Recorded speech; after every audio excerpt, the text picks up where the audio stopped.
It's the OK Football Championship show, a weekly show where we round up all the games in the Championship and we talk about what took our eye, really. Players, teams, games. Talk about it all. It's sort of like that terrible show on ITV4, except there is analysis and, you know, you can just watch the highlights on YouTube and, you know, save yourself staying up until 9 o'clock at night. Or 10:30 at night. 9 o'clock.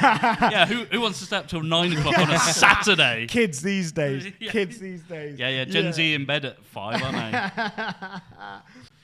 Right, before we start, we want to pay our respects to Sol Bamba, who passed away really young at the age of 39. It's no age at all. Yeah. Former Borough, Leeds, Cardiff, captain, I believe. Absolute monster of a defender as well. Great defender. Absolutely brilliant. Yeah, really sad. I mean, 39 is no age at all. Yeah. Don't know what to say. Yeah, it's still this news has hit us really early this morning because I think he passed away late on Saturday night. So best of wishes to all of his family and rest in peace, Sol. Yeah, and also, as we're recording this Sunday morning, it's released during the week. We can't discuss Sheffield United versus Watford, but to be fair to Watford, it's been a decent start to the season, you know, and as opposed to Sheffield United, who haven't been convincing at all, considering they've signed everything, including the kitchen sink. Yeah. Well, I think Watford are going to be undone by the curse of the Manager of the Month award if Cleverly picks it up. Yeah. I can see it coming because nobody expected them to have a start this good. He's going to get the award and then they're going to lose 4 on the bounce. I'd say Sunderland, though.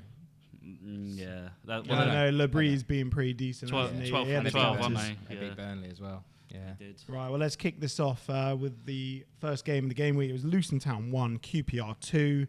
Luton Town opened the scoring. It was a great ball in from Baptiste. Jimmy Dunn turned it in, following Mark McGuinness's towering header. Strong first half, strong first 10 minutes of the second half for Luton as well. But then QPR scored, and the wheels just came off for Luton Town. Frey's goal was special, and yeah. I think we were all at that one yesterday, weren't we? So watching Luton fall apart quite so comprehensively was frustrating for us as Luton fans, but actually, if you're watching that as a neutral, then Frey and his performance, you know, classic centre-forward performance, old-school centre-forward performance was really, really good.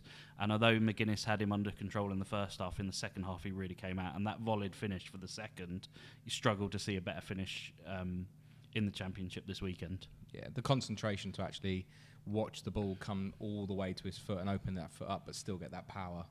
It was a wonderful, wonderful strike from Frey. Yeah, all props to him for that. Yeah, and let's not talk about that anymore. So, so Burnley 1, Blackburn 1, feisty East Lancashire derby, honours even. As expected, 10 bookings and 1 red, a second bookable offence. Although Burnley dominated the ball, carved out the better chances. Blackburn still gave as good as they got, and both teams got 3 shots on target.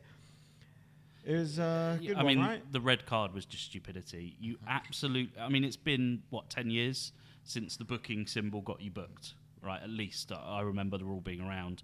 Why would you do it? And then he stands on the pitch for 10 minutes as if he doesn't believe he's done anything wrong. I mean, you know you're going to get booked for it. You know you're on a booking. It's just a moment of madness. And I don't think it cost them in the end because they defended better after the sending off than they were doing before. It's always easier defending with 10 men. You just go compact. You know you're going to sit deep. You know you're going to sit in, and they held them off really well and actually had 1 or 2 chances to win the game after the sending off. Well, if you think about that being stupidity, the Wyman goal was absolute genius. I mean, what a strike! I rate Andy Wyman. Yeah, what player? I think he's 34, player. Right? He's still doing it. Yeah, it's a magic. Just a properly intelligent player. I felt like, on a personal note, I thought that Blackburn were really unlucky because they had a goal disallowed that was never ever offside. I mean, even to the naked eye, it wasn't offside. But if there was VAR, and we don't want it in this league, just to be absolutely clear, no VAR. But it was a goal that shouldn't have been disallowed. And I thought that in regards to Burnley, I thought that Jayden Anthony is going to be a real astute signing for them. He's been through this league before with Bournemouth. He's he's been on loan at I think he's been on loan at Leeds, or I don't know whether that was permanent or on loan, but he wasn't so effective for Leeds. But yesterday he got an assist straight away, so he'll be really good for Burnley. He will indeed. And next up, Cardiff, who are propping up the bottom of the league at the moment, 0. Yeah, Middlesbrough 2. And it was not as one-sided as the scoreline suggests. Effective Carrick ball at the end of the day. It's about who takes their chances. Yep. Cardiff 3 or 4 good chances when it was still 0-0, didn't take any of them, and they're, like you say, propping up the league for that reason. Just couldn't put the ball in. I can't imagine not taking your chances. No, it's almost like another team we know is guilty of that. Luton. Yeah. The luck though, the Ayling getting it off the line from Ramsey. I mean, that there was no skill in that. That was pure luck that it just happened to hit him in the right place. So yeah, and I thought that it was worth giving a shout out to Matt Clark because. He's had towering. He's had injury issues and stuff like that. But yeah, I think that's his second goal in 2 games. He bagged against Pompey, didn't he, as well, his former club. So looks like Middlesbrough are going to be up there or thereabouts at the end of the year. It's about grinding out the results, isn't that's it? Yeah. And on to the next one. Coventry 0, Norwich 1. It's just not clicking for Coventry at the moment. They'll feel bad they didn't get anything out of this game. Gunn had a cracking game. Really kept Norwich in it there, didn't he? Well, it's going to come good for Cov, will it? Yeah, it will. We all back them in the pod that never was. Actually, I'll back both of those teams to be around the playoffs at the end of the year, definitely. Plenty of chances both sides, really even game, and just that one goal in it. I was really pleased as a massive Jack Stacey advocate with my Luton links. I know we're meant to be not biased in this pod, but still, I love Jack Stacey. He's one of the best right backs we've had. He is in my time following. Yeah, and I've got a lot of time for him, and I think that Norwich saw the best of him yesterday. He's constantly up and down. He got the assist, so hopefully his career will kick on with Norwich. It just took that big old deflection to get it in the end. Close one and a decent game. Yeah, and on to Derby 3, Bristol City 0. Look, people that watched our prediction show, myself and Mark Ryman, look, I apologise unreservedly to Derby fans for the comments made by my co-host Mark Ryman, who said Derby was stinking the league out. They got the game plan right. This is the eighth team's fan base we've had to apologise to just this year. So Derby, don't feel bad. It happens to everyone. Look, they've figured out the blueprint for success in the Championship when you're not one of the stronger teams is literally soak up pressure, hit on the counter, and be clinical. And that's pretty much it. Mm-hmm. Fair play. Yeah. No, I agree with you completely. I think that was a thoroughly good performance yesterday. I mean, I don't think many people have had them pegged as a 3-0 winner at home or not. So absolutely fair play to Derby. Really good. Yeah, David Azo, what a bit of business from Palace on loan. He's one that, we genuinely, we were linked with. Yep. He was linked with a lot of teams, wasn't he? So they must have really pulled out the stops. Fair play to Paul Warne, because as well, he gets a lot of abuse off of his own fans. Well, he is a relegation specialist. He is. But to be fair, he must have had some sort of influence to have been able to sign Ozo there. So fair play to him there. And yeah, fair play for a great 3 points. Yeah, it's amazing. Absolutely sensational stuff. And Colton Morris's doppelganger scored a goal. He did. Yeah. He did. If only Colton Morris would score. Colton Morris will score. Okay, yeah, I'm sure he will. It's a long season. Right, Oxford 3, Preston 1. And, Matt, we have to all apologise to you because you called Oxford as the dark horse. And in all fairness, Oxford are sort of that team I wish Luton Town were right now. The way they play, they bully teams. They're gritty. They don't mess around. And Mark Harris is having a tremendous season. Yeah, at the minute they're absolutely incredible. Like they're bullying teams. Like we played against them, Preston, and we didn't have a chance in that game. No. But yeah, Oxford, absolutely brilliant. Mark Harris, what a striker. Yeah, he's really turned it on this season. I had my doubts over Oxford completely. I think I put them in the relegation zone, but they're proving me wrong right now. Like fair play, Oxford. Not just a great university. They're just good to watch as well. Like I don't know whether you guys saw the second goal. I think it was Goodrum. What a strike! Like 20 yards out, he absolutely keeper had no chance. like pinged in off the post. And like we said, it's one of those ones where they're actually a pleasure to watch. I enjoy watching Oxford. I think that, like I say, they're sort of. I don't want to do them misjustice by sort of saying that they're ratty and hardworking, but they are. No, those are do you know what I mean? Those are These the are things fundamentals of exactly, football. Exactly. That's so what you mean need it to as a win games. compliment. It's Yeah. like Luton Town under Nathan Jones. Yeah. They are Luton Town under Nathan Jones. Forget about your philosophy and start thinking about The getting fundamentals. the How do I win? basics right. Yeah. Yeah. What's the brass tacks here? And they've got absolutely everything right so far. Yeah, I mean the way that it goes all the way. The first time that I started watching this Des Buckingham side was in the playoff final, and they absolutely schooled Bolton.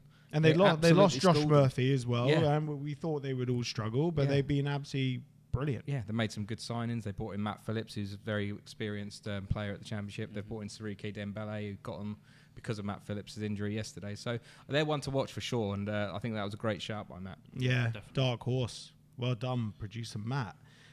Plymouth 0, Stoke 1. It's tough for Wayne Rooney at the moment. I think he's desperately unlucky yesterday. They had 4 or 5 great chances, couldn't put the ball in the net. Same story as Luton, all the chances, no goals.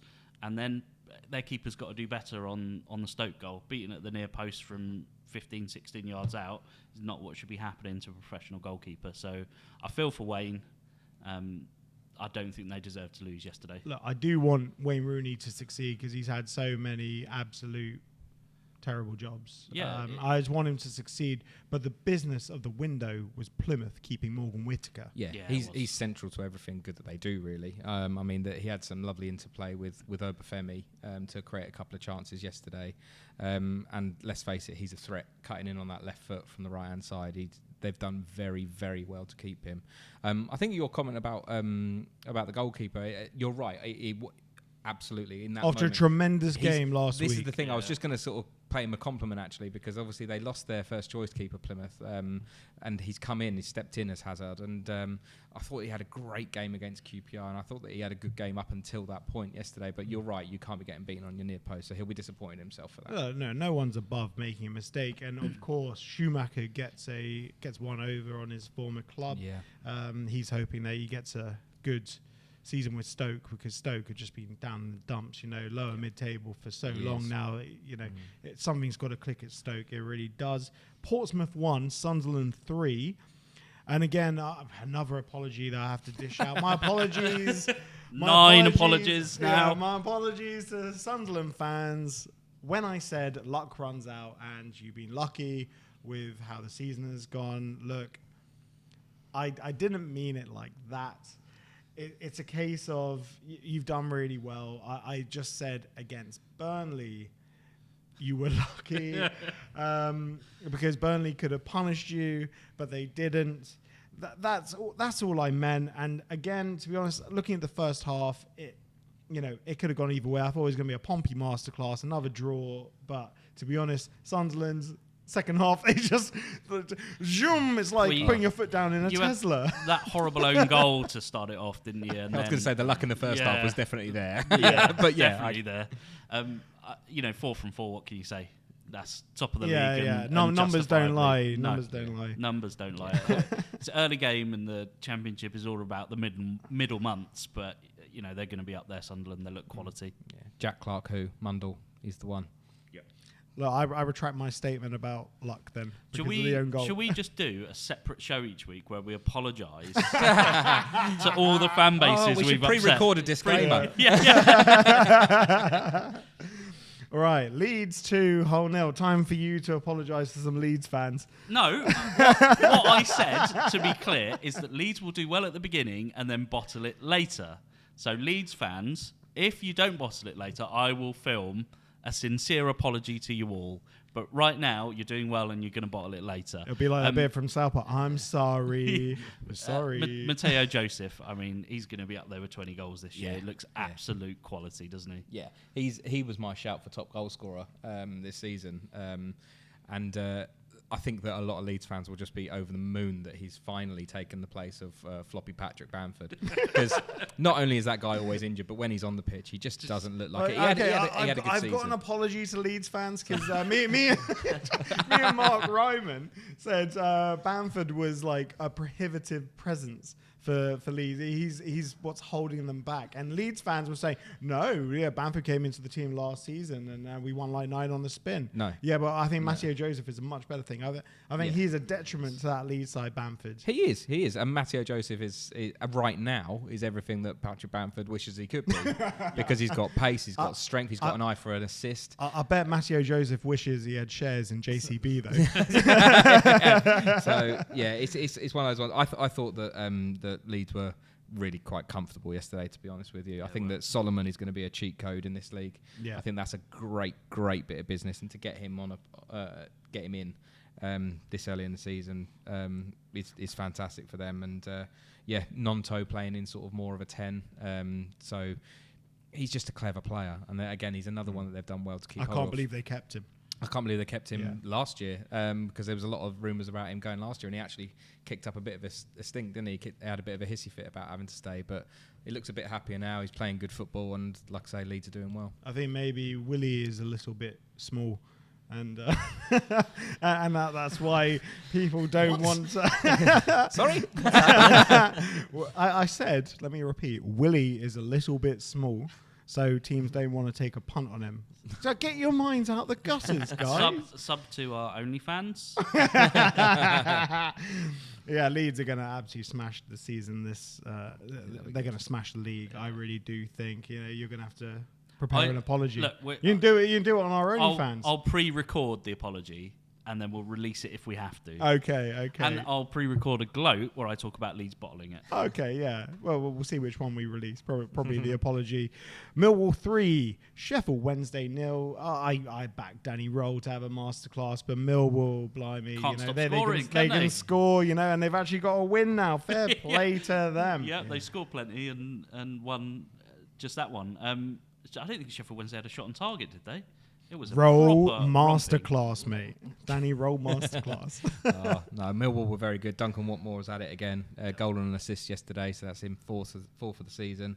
I just thought it was a thoroughly good display by Millwall. A little bit nervous about going there from a Luton's perspective next game week. So, yep. Given the shakiness of Luton's defence, I think we're going to have a very rough time at Millwall next week. Yeah. 2 weeks, God, it's an international break, fellas. Yeah, don't worry, we will have a show next week. We'll talk about that a bit later. West Brom 1, Swansea 0. Carlos Corberán masterclass to finish this game week off. Oh, it's a 1-0 battering, wasn't it? It could have been 5 or 6. And the goal, the quality of the goal, the one-touch passing, just absolutely beautiful. I picked West Brom in the pod that never was as my sort of dark horse for the year, and I think they're going to be up there. They look really good. Like I say, a 1-0 battering. Yeah, I think just to sort of give a nod to Madja, I think I don't even know when they signed him. Blinding bit of business, unbelievable bit of business, and for me, the real class of it was that he didn't panic. He got the ball to his feet and played a slightly disguised pass to get it through to Malumbi, who got the goal, and it was just one of those ones where it was proper sort of tiki-taka football in the area, and it was a great goal. And like you said, it was a 1-0 batter, and it could easily have been 3 or 4. Yeah, well, we'll be back with a Championship transfer roundup on our YouTube. So if you're watching on our YouTube channel, please like this video and subscribe for more Championship content. As always, a big thank you to our audio partners, Black Star Amplification and Carry On. And also, wherever you are in the UK, please check out the record shop in Amersham. Mention that you were sent there by the OK Football Show and you will get a discount. Just be a nice person about it. But that's all from the greatest league in world football, the Championship. And thank you all for watching. We all hope you have a great week and try and enjoy international break, I guess.